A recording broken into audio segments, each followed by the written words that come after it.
Assalamualaikum warahmatullahi wabarakatuh. Kami dari kelompok 4 akan menjelaskan materi yang berjudul penilaian kinerja.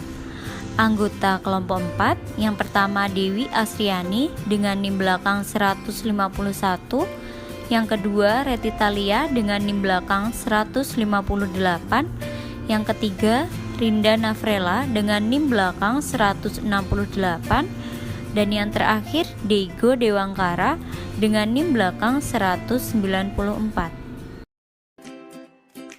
Saya Dewi Asriani, NIM terakhir 151, akan menjelaskan yang pertama yaitu poin A, pengertian penilaian kinerja.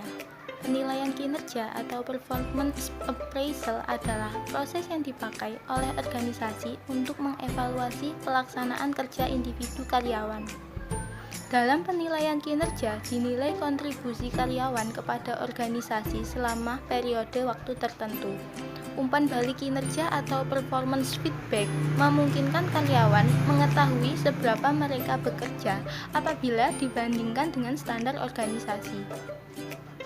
Penilaian kinerja menjadi basis bagi keputusan-keputusan yang mempengaruhi gaji, promosi, pemberhentian, pelatihan, transfer, dan kondisi kepegawaian lainnya. Poin B yaitu tujuan penilaian kinerja. Tujuan utama sistem penilaian kinerja adalah untuk menghasilkan informasi yang akurat dan sahih tentang perilaku dari kinerja anggota organisasi. Semakin akurat atau sahih informasi yang dihasilkan oleh sistem penilaian kinerja, semakin besar potensi nilainya bagi organisasi. Sedangkan tujuan khusus digabung menjadi dua bagian besar, 1. Evaluasi dan 2. Pengembangan. Dengan memadukan aspek evaluasi maupun aspek pengembangan, penilaian kinerja haruslah yang pertama menyediakan basis bagi keputusan-keputusan sumber daya manusia, termasuk promosi, transfer, demosi, atau pemberhentian. Dan yang kedua, meningkatkan pendayagunaan sumber daya manusia melalui penempatan pekerjaan yang lebih baik dan spesifikasi kebutuhan pelatihan. Menurut Alwi, secara teoristis, tujuan penilaian dikategorikan sebagai suatu yang bersifat evaluation dan development. Yang bersifat evaluation harus menyelesaikan yang pertama, hasil penilaian digunakan sebagai dasar pemberian kompensasi. Yang kedua, hasil penilaian digunakan sebagai staffing decision. Dan ketiga, hasil penilaian digunakan sebagai dasar mengevaluasi sistem seleksi. Sedangkan yang bersifat development, penilai harus menyelesaikan 1. Prestasi real yang dicapai individu, 2. Kelemahan-kelemahan individu yang menghambat kinerja, dan 3. Prestasi-prestasi yang dikembangkan. Saya Reti Talia Sasabila, saya akan membahas mengenai syarat efektivitas penilaian kinerja. Dalam melakukan penilaian atau evaluasi kinerja yang efektif, ada beberapa syarat dalam efektivitas penilaian kinerja tersebut. Yang pertama ialah relevance. Ada kaitan yang jelas antara standar tampilan kerja dari suatu tugas dan tujuan organisasi. Dan ada kaitan yang jelas antara elemen tugas dan dimensi-dimensi yang dinilai dalam lembaran penilaian. Yang kedua, sensitivity.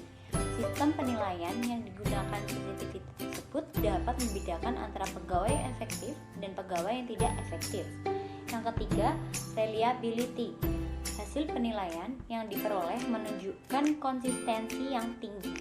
Sistem yang digunakan pun harus dapat diandalkan. Dipercaya bahwa menggunakan tolak ukur yang objektif, sahih, akurat, konsisten, dan stabil. Keempat, acceptability.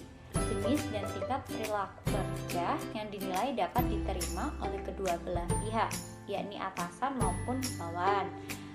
Practicality, mudah dimengerti dan digunakan oleh manajer dan pegawai, tidak rumit dan tidak terbelit-belit. Baik, selanjutnya saya akan membahas mengenai elemen penilaian kinerja.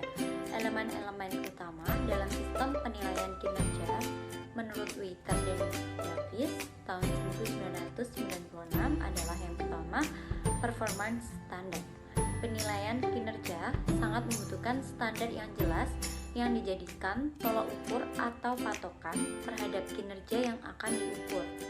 Standar yang dibuat tentu saja harus berhubungan dengan jenis pekerjaan yang akan diukur, dan hasil yang diharapkan pun akan terlihat dengan adanya penilaian kinerja ini.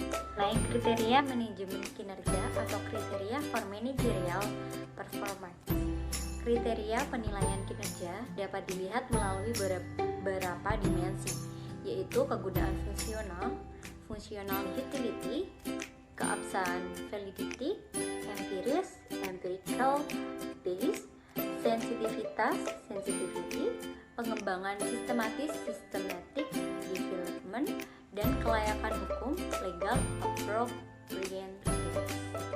Ini pengukuran kinerja atau performance measures. Pengukuran kinerja dapat dilakukan menggunakan sistem penilaian atau rating yang relevan.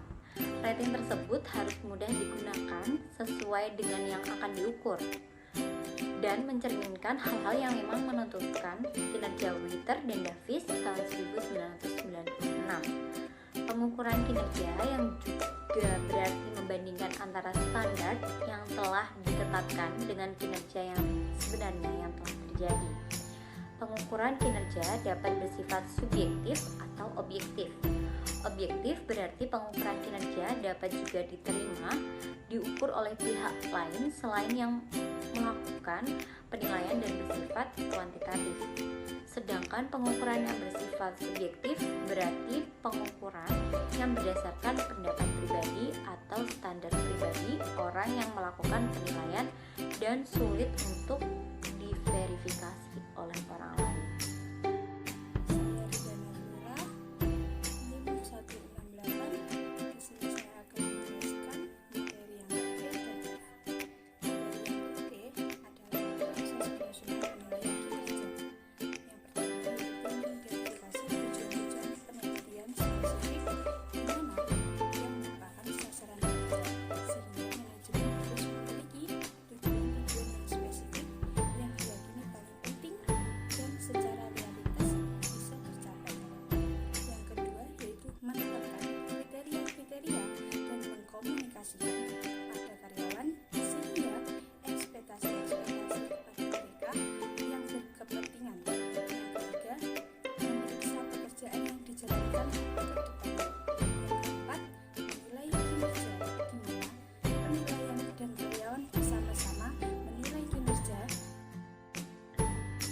Saya akan menjelaskan tentang masalah dalam penilaian kinerja. Yang pertama, ketidaknyamanan penilai. Mencatat dokumen penting yang menunjukkan bahwa sistem penilaian kinerja tidak memotivasi orang-orang dan tidak pula mengarahkan pengembangan mereka secara efektif. Yang kedua, ketiadaan objektivitas. Kelemahan potensial dari metode-metode penilaian kinerja rasional adalah tidak adanya objektivitas dalam metode skala penilaian, misalnya faktor-faktor yang umum digunakan seperti sikap, penampilan, dan kepribadian sulit untuk diukur. Yang ketiga, halo atau horn error, yaitu muncul ketika manajer menggeneralisasikan suatu unsur atau insiden kinerja positif kepada seluruh aspek kinerja karyawan, menghasilkan nilai yang lebih tinggi.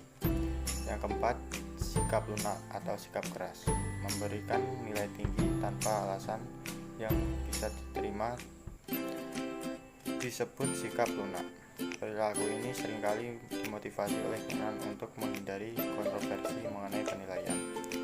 Yang kelima, central tendency error, yaitu kesalahan nilai evaluasi yang muncul ketika para karyawan secara tidak benar dinilai mendekati rata-rata atau pertengahan skala.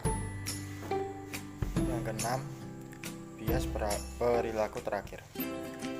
Meskipun tindakan mereka mungkin tidak disadari, perilaku karyawan seringkali menjadi lebih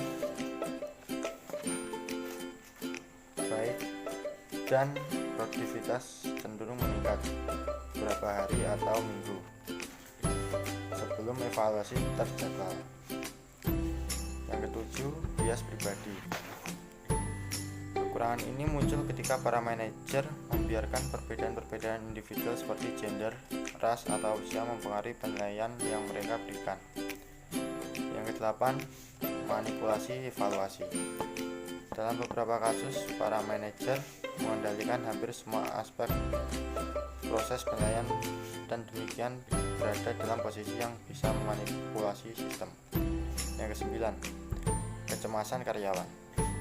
Proses ini juga bisa menciptakan kecemasan bagi karyawan yang dinilai peluang-peluang promosi. Berbagai bias dalam penilaian kinerja. Yang pertama, halo efek. Bias ini terjadi ketika opini personal penilai terhadap karyawan mempengaruhi ukuran kinerja. Yang kedua, kesalahan kecenderungan penilaian berlebihan. Beberapa penilai tidak menyukai untuk menilai karyawan, apakah dalam kondisi efektif atau dalam kondisi rata-rata. Yang ketiga, kemurahan dan ketegasan hati. Bias kemurahan hati terjadi ketika para penilai cenderung begitu mudah dalam menilai kinerja para karyawan. Beberapa penilai melihat semua karyawan adalah baik dan memberikan penilaian yang menyenangkan. Sedangkan bias ketegasan hati merupakan hal yang sebaliknya. Hal itu merupakan hasil dari para penilai yang begitu keras dalam evaluasinya. Yang keempat, bias lintas budaya. Tiap penilai memiliki harapan tentang perilaku manusia yang didasarkan pada budayanya. Ketika orang-orang diharapkan untuk mengevaluasi yang lainnya dari kultur yang berbeda, mereka mungkin menggunakan harapan budayanya kepada seseorang yang memiliki kepercayaan atau perilaku yang berbeda. Lalu yang kelima, prasangka personal atau kontras efek. Ketidaksukaan penilai terhadap sebuah kelompok orang yang mendistorsi penilaian yang orang terima. Sekian, terima kasih. Demikian penjelasan materi dari kelompok 4. Kurang lebihnya mohon maaf. Wassalamualaikum warahmatullahi wabarakatuh.